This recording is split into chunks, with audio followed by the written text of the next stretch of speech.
الشيطان اللعين الرجيم. بسم الله الرحمن الرحيم. الحمد لله رب العالمين، ثم الصلاة والسلام على من بعث رحمة للعالمين، سيدي وحبيبي ونور قلبي، طب القلوب ودوائها، وعافية الأبدان وشفائها، ونور الأبصار وضيائها، أبي القاسم المصطفى محمد. اللهم صل على وعلى أهل بيته الطيبين الطاهرين المعصومين الهاديين الذين ذهب الله عنهم الرجس وطهرهم تطهيرا. صلى. قال أمير المؤمنين علي بن أبي طالب عليه أفضل الصلاة وأتم السلام: اللهم صل على محمد. اغتنموا الفرص فإنها تمر مر السحاب. وصدق أمير المؤمنين عليه السلام. صلى. عباد الله، أوصيكم ونفسي بتقوى الله. My dear brothers and dear sisters, Assalamu alaikum wa rahmatullahi ta'ala wa barakatuh. After thanking Allah subhanahu wa ta'ala and praising for all His blessings, and sending our salutation and respect to our chosen one, our prophet, our leader, our mentor, the Prophet Muhammad sallallahu alayhi wa alihi. Allahumma salli. May the peace and blessing of Allah be upon him and his chosen family and his descendant, the one that Allah trusted them with his knowledge, and the successors of the Prophet. May the peace and blessing of Allah be upon them, and may Allah subhanahu wa ta'ala count us to be the true followers of Prophet Muhammad and his household. Ma salli ala. My dear brothers and sisters, once again another opportunity to remind one another about taqwallah, remind one another about rules and regulations of Allah. Let each and every soul keep in mind that Allah subhanahu wa ta'ala is watching. And not only He's watching, He knows everything that is in private and everything is in public. As a matter of fact, there is nothing called private to Allah subhanahu wa ta'ala. Everything is apparent to Allah subhanahu wa ta'ala. And whatever we do, whether be in private or in public, doesn't matter how small it could be, Allah subhanahu wa ta'ala tells you and I that we will bring it to your attention يوم القيامة. فَمَنْ يَعْمَلْ مِثْقَالَ ذَرَّةٍ خَيْرًا يَرَى. Whoever does any action smaller as an atom, Allah said will bring it to يوم القيامة to your attention. And the same thing if it applies to be a bad deed, Allah said you will see it then on the day of Qiyamah. We pray to Allah subhanahu wa ta'ala to help us to do the right thing, Ya Rabbil Alameen. My dear brothers and sisters, today our khutbah is about the saying of Imam Ali alayhi salam, Allahumma salli ala, about the importance of opportunities in life, and which is mentioned in Nahj al-Balagha, where Imam Ali says, اغتنموا الفرص. Take advantage of opportunities that comes in your life. Allah subhanahu wa ta'ala give us so much opportunities. Every single day, every single hour, every minute, every second, those opportunities continue to come on our ways. But how many of us take the opportunities and put them in the right use? One saying of our sixth Imam, Imam Ja'far al-Sadiq alayhi salam, in which he says, ما أكثر العبر وأقل المعتبرين. What a lot of lessons out there, but very few take admonitions and lessons from those advices.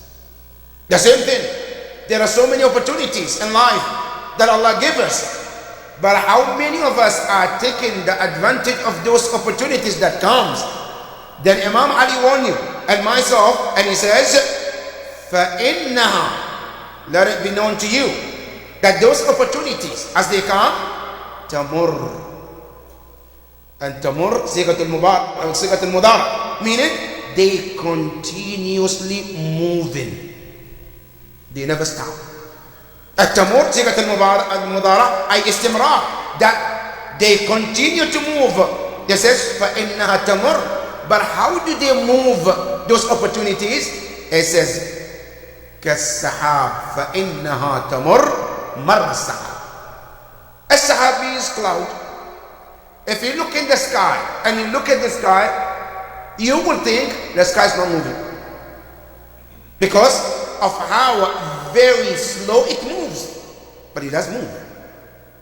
As you look in the sky, whatever the cloud that you see, an hour later you look in the sky, the same place, whatever the cloud that you see is not the same cloud. The previous one already moved. Now the one that you see is a new cloud. They don't move as fast, but they do move. So Imam Ali alayhi salam has said, take advantage of these opportunities that comes on your way, because those opportunities, they move very fast. That is Imam Ali saying. But then there is another hadith, comes from Al-Rasul Al-Azam sallallahu alayhi wa alihi wa sallam.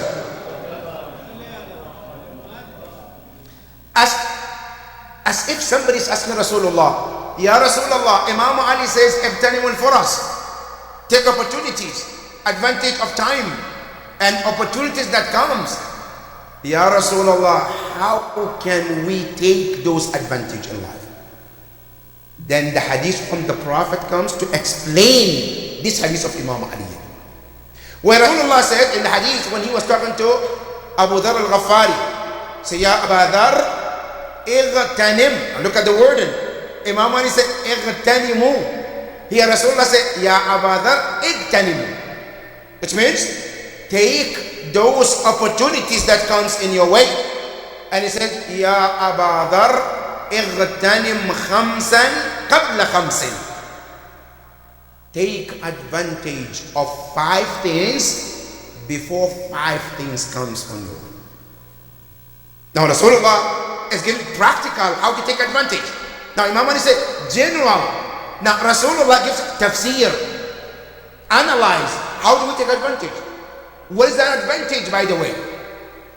Then Rasulullah said, Ya Abu Dharr, Ightanim khamsan qabla khamsin. There are 5 things, take advantage of them before 5 things comes on your way. Ya Rasulullah, what are those 5 things? And this applies to all of us, male and female, all of us in this. Number 1, Rasulullah said, Ya Abu Dharr, he says, Ightanim shababik qabla haramik.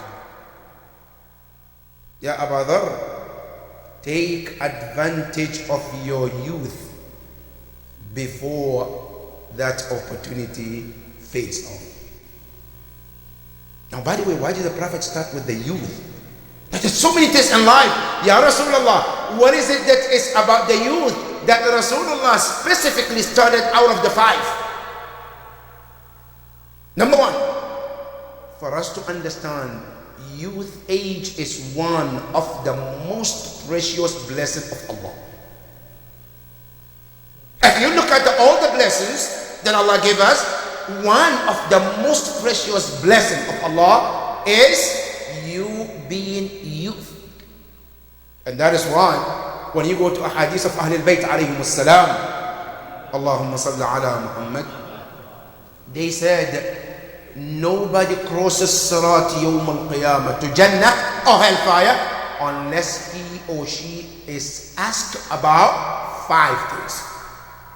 لا يمر العبد على الصراط حتى يسأل عن 4 أو 5 in some riwayat.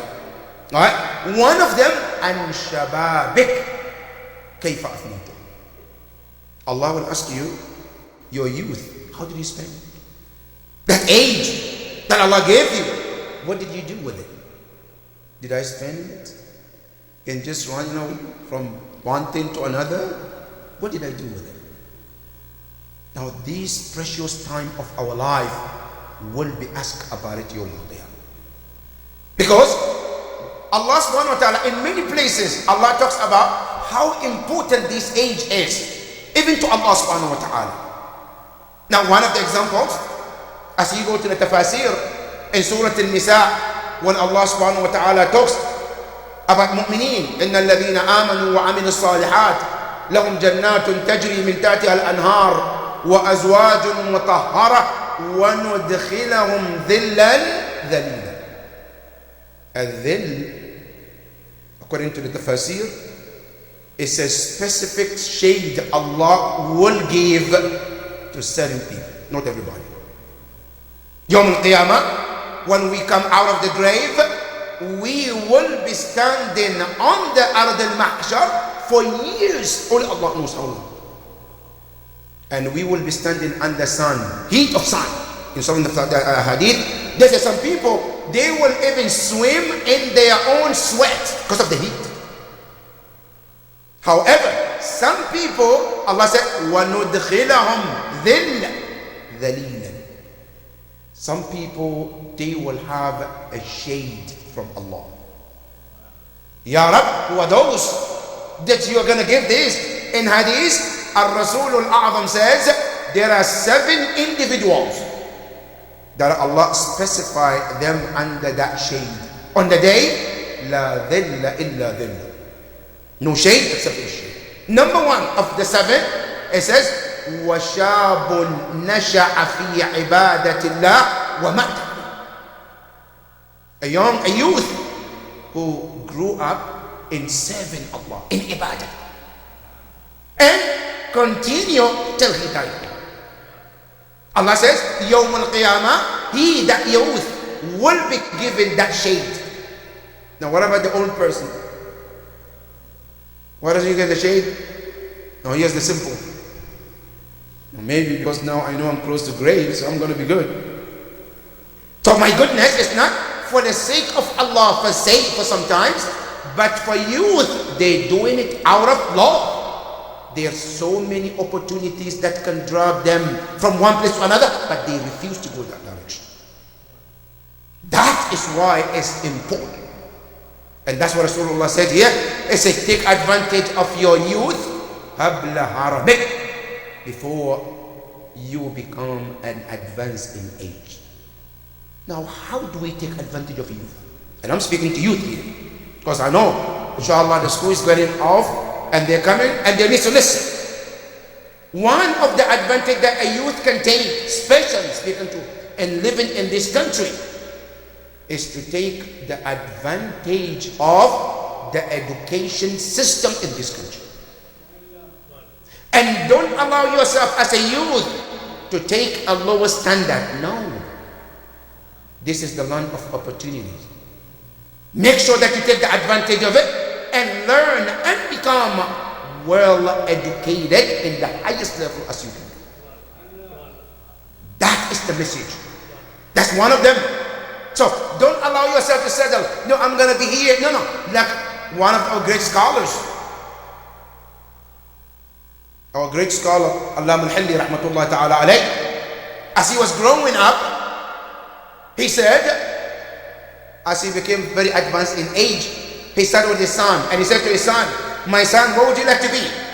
The son said, Dad, I want to be like you. And by the way, Allama al-Hilli, when you read his history, he is full of success.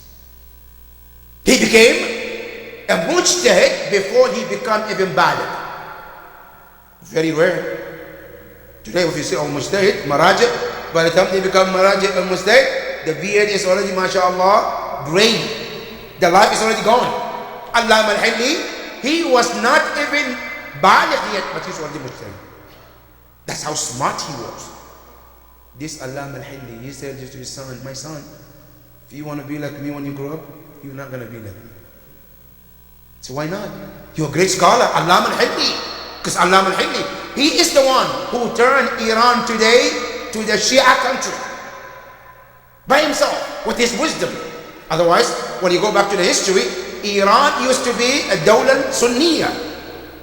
But Allama al-Hilli, with his wisdom, he turned today the country that full of Ahlul Bayt. This Allama al-Hilli, he looked at his son, he said, my son, if you really set the bar to become me, so you cannot be. Why? He said, look, my bar that I set when I was growing up is to become like Amir al-Mu'min. I know I'm not going to be like Imam Ali. No one can be like Imam Ali. Imam Ali is only one product of Allah, and that's it. Right? But he says, that was my standard that I put for myself. I want to become like Amir al-Mu'min. And during the strive and hard work, I became Allama al-Hilli. If you want to set the bar to become Allama al-Hilli, you're going to be somewhere doing Allama al-Hilli, not me. That is how we need to study the bar. And not only that, take advantage everything that can help you to reach to that goal. Whatever you set for yourself to become in the future, you want to be a doctor, you want to be a professor, you want to be anything that you want to be, make sure that any opportunity that comes on your way, take it and make a better use of it. You know, one example of one of our scholars, Allama Ayatollah Araqi, rahmatullahi ta'ala alayh, when we were Qom, we went to his house, Iraq. There's a city in Iran called Iraq, not Iraq. Iraq is a different city. Ayatollah Araqi was known one of the great scholars of his time. Ayatollah Araqi, when you read his history, how did he become Ayatollah Araqi? He came from one of the poorest family you can ever imagine. How poor do you think they were? They don't have food? Okay, that's one level. Now, Ayatollah Araqi, they were very poor that not only they cannot afford food, they cannot even afford a candle in the house. They were living in darkness. And when the night comes, Ayatollah Araqi will go to the house, study in house. He comes home, now you need to study, right? What does he do? Ayatollah Araqi, he will go to the public toilet. Somebody who's sitting there collecting money. You know, I know a lot of places have this. So a person who's collecting money, he has a candle there. Ayatollah Araqi will go to him and say, can I sit next to you? Just to make use of your candle to read? Allahu Akbar. And then the person will say, yeah, sure.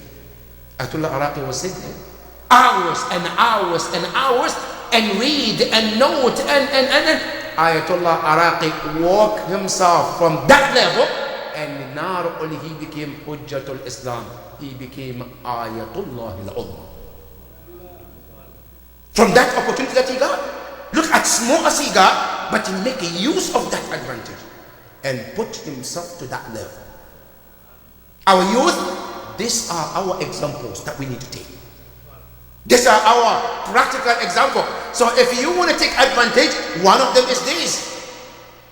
You want to become something in sport, be whatever you want to become. Best runner, best football player, basketball player. You want to play? Make sure that you put a very high standard for yourself. And this is not coming from me. This is coming from our sixth Imam, Imam Ja'far al-Sadiq alayhi salam. Where Imam Ja'far al-Sadiq said, ليس منا من عاش في مصر وفيه من هو أورع. Imam Ja'far al-Sadiq said about for taqwa. He says, anyone who claims to be our follower and he or she lives in a city, example in Burtisville, right? And he said, I'm a Shia. But then there is another person who's not a Shia. He or she fears Allah more than you. He said, then you are not our Shia. Because our Shia should be the most who fears Allah in every place. They mark the best of the best in every way. That is the example. So in taqwallah, in education, you want to work and make money? Yes, please put all the effort. We need them. Be the best business people who make halal income to help the needy and help the Islam as well. That is number one. So the Prophet told Abu Dharr, Ya Abu Dharr, he says, take advantage of what? Of your youth. Unfortunately, let me interject this thing. You know, as Rasulullah said, take advantage of opportunities, right? Unfortunately, today we live at a time Right? As you know, there are two things Allah created. There are things Allah created to love, and there are things Allah created to use. Allah created them to use them. Allah mentioned them in the Quran. أَوَلَمْ يَرَوْا أَنَّا خَلَقْنَا لَهُم مِّمَّا عَمِلَتْ أَيْدِينَا أَنْعَامًا فَهُمْ لَهَا مَالِكُونَ. To use, Allah said, فَمِنْهَا رَكُوبُهُمْ وَمِنْهَا يَأْكُلُونَ. Some of these creations are for you to use. But you know, the world have changed, unfortunately, brothers and sisters. Things that are supposed to be used today, they are used to love. And things that are supposed to be loved today, they use them. How? Let me give you an example. Today, as a Muslim, as a people, we supposed to love one another. We're supposed to be there for one another. That's what you're supposed to be. As a human being, you're supposed to love one another. But today, the life and the system have twisted in a way that, no. Oh, this is my brother. Let me take advantage of him to get what I want and then throw him away. Why? Because I want to have a car, for example. Because I want to have a better house, so he is the best way to I can use him for my own gain. So the moment I get what I love, which is the house, car, material things, then what happened? Then I become what? I control him. Now these houses are to be used. Cars are to be used, not to be loved. The human being is supposed to be loved. But today, no. We are using others when we're supposed to love them. And this is one of the teachings of true Islam. That as we talk about taking advantage, not to take advantage of other believers, use them and then doubt them. Oh, now I don't need them, so now forget about them. No, that's not what we're talking about. So here, the first opportunity we're supposed to use is our youth age, according to the Prophet. Then is it number 2. It says, وَصِحَّتِكَ قَبْلَ سُقْمِكَ, which is make use of your health. When you're healthy, you can move around, you can talk, you can do good, you can do things. I said that age, that time of health, is to take advantage of it before the sickness comes on you. And you know, my dear brothers and sisters, you know, all of this that the Prophet is talking is a normal thing in life. Nobody ever been given a youth unless it's taken away at some point. No one. If they're defeated, I'm a youth today. Yes, today you're a youth. Now 10 years later, look at your mirror and see what you can see in your face. Anybody that Allah gave him the youth, they at some point Allah's going to take you.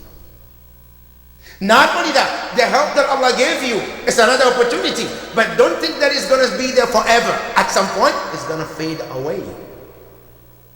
The Prophet said, when you are healthy, make use of this opportunity and do what you're supposed to do before the illness comes. How am I going to take advantage of that? Number 1, I'm healthy today. Not only have to do my wajibat, even mustahabbat that I can do, this is the time to take advantage of it. I'm young now. I can fast mustahabbat Mondays and Thursdays. I can do nawafil al-layl. I can read Quran more. This is your time. Because when the sickness hits you in bed and you cannot move, then you might not be able to fast this mustahabbat, and it's gone. Al-Rasul al-A'zam says, Sahatik, that health that Allah gave you, make use of it. Before you do what? Before the sickness come on your way. That's number 2. Number 2, he says, وَغِنَاقَ قَبْلَ فَقْرِكَ. Take advantage of your wealth. Whatever Allah gave you is a wealth. Say, take advantage of it. Before the day comes that you become faqir. No, not necessarily you become faqir, you don't have it in this world. But a day is coming when we die and we go to Barzakh, there is nobody who is needy than us. In this world, I have money. I can give sadaqah. I can do sadaqah jariyah. I can pay zakat. I can do whatever I want. Now, the moment I die, Now I can no longer do all of that. Now I have to depend on others to do something for me. This is the most needed stage one can ever be. And Rasulullah says, the time that you're wealthy, everything is in your control, you can do it, you can use it, it's to take use of it. Qabla faqr, before you become poor and needy. That's number 3. Number 4 is faraghika qabla shughlik. Take advantage of your time, your leisure, the time that you're free for the most part, before you become very busy. Life can become busy for one reason or another.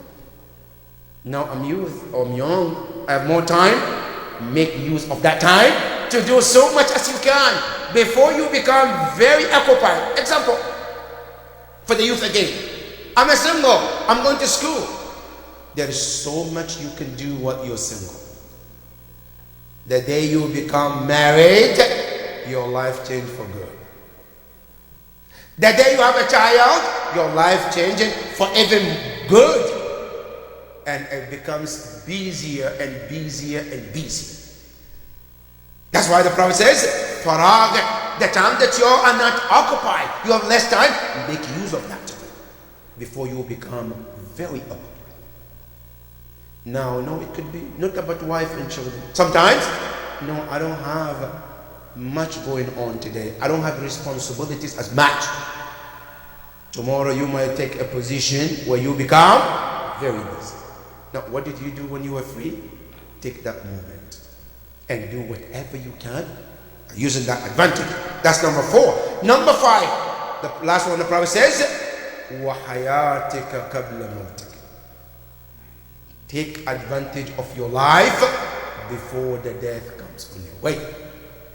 These are some golden, practical examples from Rasulullah sallallahu alaihi wasallam. That if we can put it into practice, or at least think about it one at a time, and put it in the best use, it will be a gain for us. May Allah subhanahu wa ta'ala help us to do so, Ya Rabbil Alameen. Ya Allah, we ask you, show us the right way and help us to do the right thing, Ya Rabbil Alameen. Show us the wrong things and help us to stay away from it, Ya Rabbil Alameen. Bismillah ar-Rahman ar-Rahim. Inna a'tainaka al-kawthar, fasalli li rabbika wanhar, inna shani'aka huwa al-abtar. Sallu ala Muhammad wa ali Muhammad. Sallu.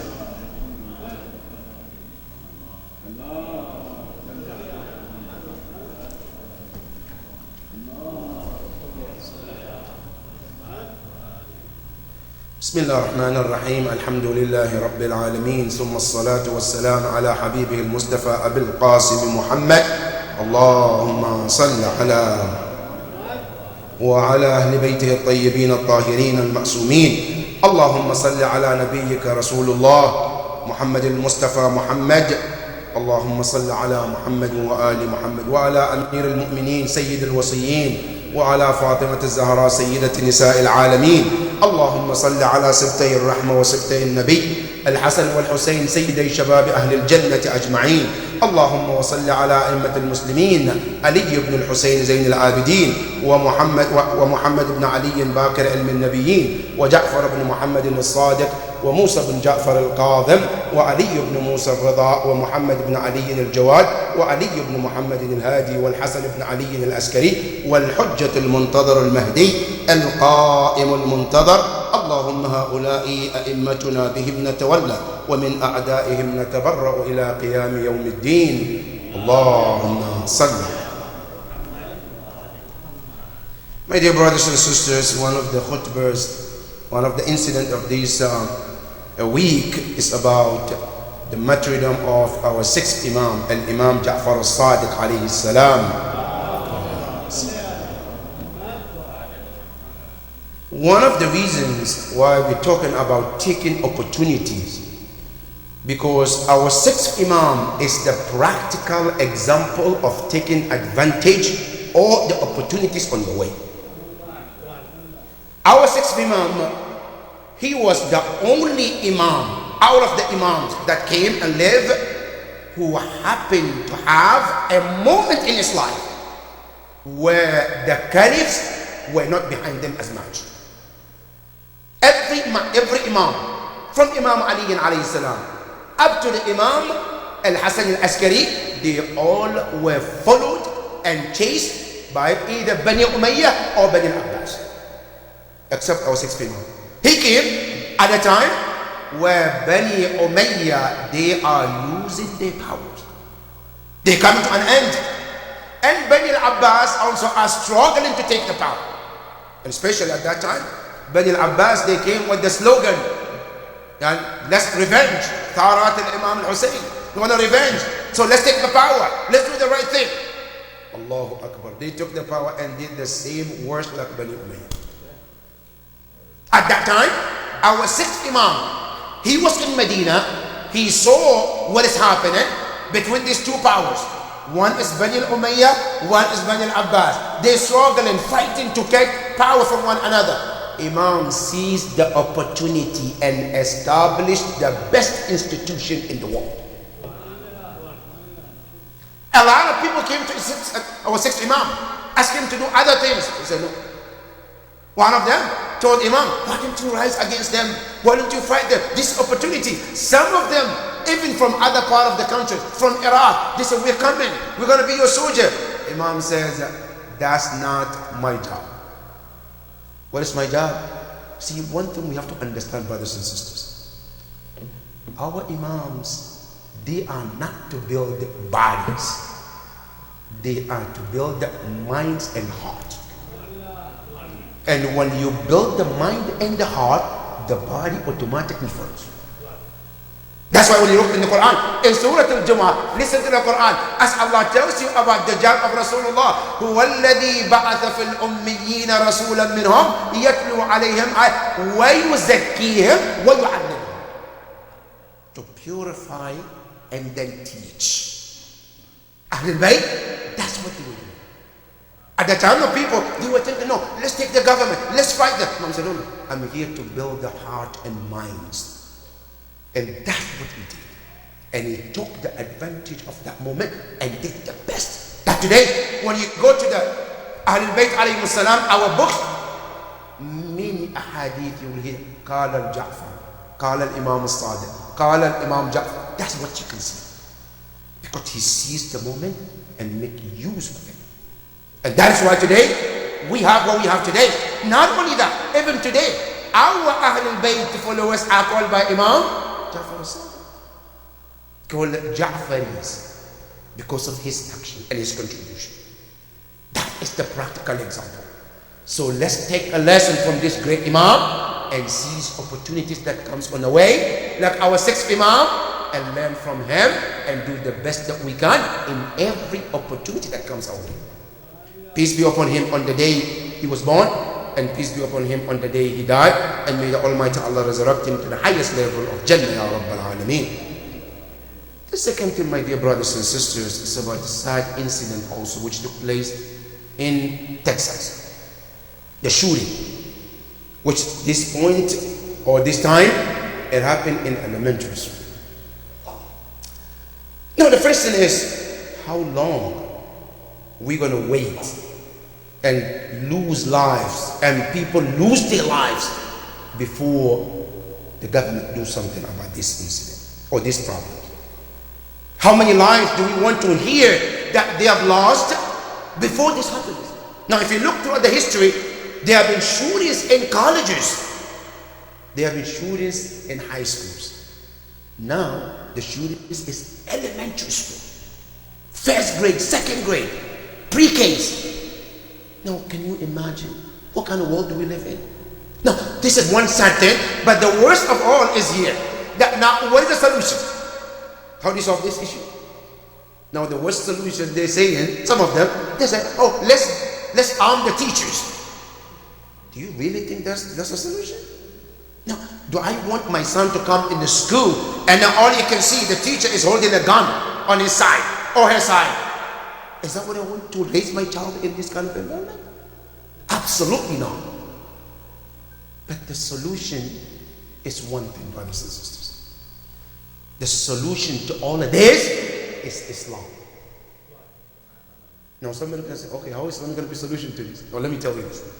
You know, in the Western society, we're thinking to build people outside, physically, body-wise. But Islam doesn't build people from outside, rather build people from inside. All of these issues that we have, gunning people, killing people, because the inside was rotten, not the outside. So no matter what you want to do to secure the outside, you're not going to be successful. The only way you can prevent all of this is to build people from inside, spiritually. Then you can be able to stop these incidents.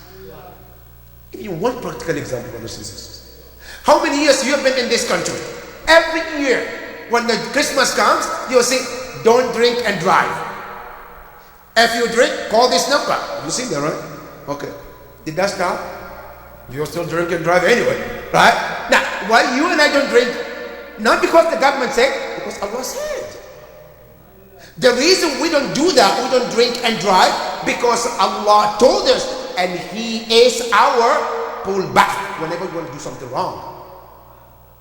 If this country and the Western society, until we go back to spirituality and build people on spirituality, this problem will continue today and tomorrow, and it will never come to an end. And I pray that at some point they realize and they get it and come back to religion and do the right thing by the people. May Allah subhanahu wa ta'ala help those parents who lost their children in this tragedy. I really cannot imagine what these parents are going through. As a parent, you drop your child at school, you kiss them goodbye, I'll see you later. Some of them you told them, when you come home we will do this and that, and come to find that will never happen. And the reason, not because the child got a heart attack, no, somebody just took their life and cut their future short. How does it feel? It's really heartbreaking.